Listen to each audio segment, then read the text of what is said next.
সন্তানের শরীরে দুইটি লক্ষণ দেখলে বুঝবেন সে বদনজরে আক্রান্ত হয়ে গেছে। বদনজর হচ্ছে খুবই ভয়ঙ্কর। নবীজি সাল্লাল্লাহু আলাইহি সাল্লাম জানিয়ে দিয়েছেন, বুখারী শরীফের হাদিস, আল আইনু হাক্কুন, বদনজর হচ্ছে সত্য। অনেকে বদনজরকে বিশ্বাস করতে চায় না। নবীজি সাল্লাল্লাহু আলাইহি সাল্লাম নিজে জানিয়ে দিয়েছেন এবং নবী সাল্লাল্লাহু আলাইহি সাল্লাম আরো বলে দিয়েছেন, বদনজর এতটা ভয়ঙ্কর জিনিস, একটা সুস্থ উটকে অসুস্থ করে রান্নার পাতিল পর্যন্ত নিয়ে যায় এবং একজন সুস্থ মানুষকে অসুস্থ করে কবর পর্যন্ত নিয়ে যায়। এজন্য এই বদনজর থেকে আমাদেরকে বাঁচতে হবে।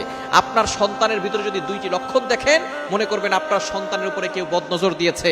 অনেক সময় আমরা সন্তানকে খালি গায়ে রাখি, অনেক সময় মানুষকে দেখাতে নিয়ে যাই, সুন্দর সুন্দর পোশাক পরিয়ে ফেসবুকে ছবি দেই, ছবিতে কিন্তু বদনজর লাগতে পারে।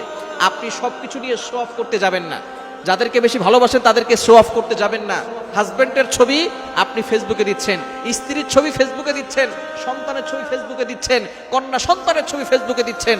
মানুষের বদনজর লেগে গিয়ে আপনার ছেলেটা অসুস্থ হয়ে যাবে, আপনার মেয়েটা অসুস্থ হয়ে যাবে, আপনার ফ্যামিলি বরবাদ হয়ে যাবে। তখন আপনি বুঝতে পারবেন বদনজর কতটা ভয়ঙ্কর জিনিস। এজন্য বদনজর থেকে বাঁচতে হবে। যদি আপনার সন্তানের শরীরে দুইটি লক্ষণ দেখেন, বুঝবেন তার শরীরে বদনজর লেগে আছে। এক নাম্বার হচ্ছে, আপনি আপনার সন্তানকে খাওয়াচ্ছেন, সে খাবার খাচ্ছে, তারপরও সে শুকিয়ে যাচ্ছে, দিন দিন চেহারা নষ্ট হয়ে যাচ্ছে, দিন দিন শুকিয়ে যাচ্ছে। যদি এই লক্ষণ আপনার সন্তানের শরীরের ভিতরে থাকে, মনে করবেন কারো বদনজর আপনার সন্তানের উপরে লেগেছে। তখন কি করবেন আমি বলে দিচ্ছি। দ্বিতীয় নাম্বার হচ্ছে, যদি আপনি দেখেন যে আপনার সন্তান রাতের বেলা হঠাৎ করে কান্না করতেছে, জোরে আওয়াজ করে কান্না করতেছে, দিনের বেলা যে কোনো সময় কান্না করে, রাতের বেলা ঘুমানোর মাঝখানে কান্না করে উঠতেছে, এটা যদি দেখেন এই দুইটি লক্ষণ, শুকিয়ে যাচ্ছে, দিন দিন খাবার খাচ্ছে অথবা খাবারও খাচ্ছে না, দিন দিন শুকিয়ে যাচ্ছে, দ্বিতীয় নাম্বার হঠাৎ করে কান্না করতেছে, এই দুইটি লক্ষণ দেখলে বুঝবেন আপনার সন্তানের শরীরে কেউ বদনজর দিয়েছে। এই বদনজর থেকে বাঁচার জন্য কি করবেন? আপনি আয়াতুল কুরসি সূরা বাকারা 255 নম্বর আয়াত, 3 নম্বর পারার 1 নম্বর পৃষ্ঠার 9, 10, 11, 12, 13 নম্বর লাইন, সূরা বাকারার 255 নম্বর আয়াতটি আপনি একবার পড়বেন। এরপরে আপনি সূরা কাফিরুন একবার, সূরা ইখলাস একবার, সূরা ফালাক একবার, সূরা নাস একবার পড়ে আপনার সন্তানকে ফু দিয়ে দিবেন। এবং আপনি এই বিষয়ে খেয়াল রাখবেন, যদি আপনার সন্তানকে কেউ দেখতে আসে, তাকে মাশাআল্লাহ বলতে বলবেন। বলেন মাশাআল্লাহ। যদি মাশাআল্লাহ না বলে, বলে যে খুব সুন্দর, ভালোই তো স্বাস্থ্য হয়েছে, এই ধরনের কথা বদনজর লেগে যেতে পারে।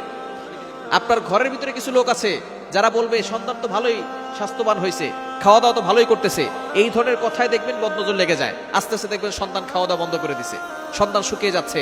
সুতরাং যেই আপনার সন্তানের প্রশংসা করবে, বলবেন মাশাআল্লাহ বলেন। যদি কেউ মাশাআল্লাহ না বলে, তাহলে আপনি লা হাওলা ওয়ালা কুওয়াতা ইল্লা বিল্লাহিল আলিয়্যিল আযীম পরে তাকে ফু দিয়ে দিবেন। এবং যদি আপনি বুঝতে পারেন যে কারো বদনজর লেগে গেছে, তাহলে আপনি তাকে নিয়ে আসবেন, নিয়ে এসে তাকে গোসল করাবেন। গোসল করানোর পরে তার অবশিষ্ট যে পানিটা আছে সেটা দিয়ে তার কাপড় ধুয়ে ওই কাপড়টা দিয়ে আপনার সন্তানের মাথায় ঢেলে দিবেন এবং সূরা ফালাক এবং সূরা নাস পড়ে দিবেন। আল্লাহ পাক রব্বুল আলামিন এই বদনজর থেকে তাকে হেফাজত করবেন। সুতরাং এই বদনজর থেকে বাঁচার জন্য শো অফ বন্ধ করে দেন। মানুষের প্রাইভেট জিনিসগুলো মানুষের কাছে বলবেন না, মানুষকে বেশি দেখাতে যাবেন না, তাহলে বদনজর লেগে যাবে, সবকিছু শেষ হয়ে যাবে।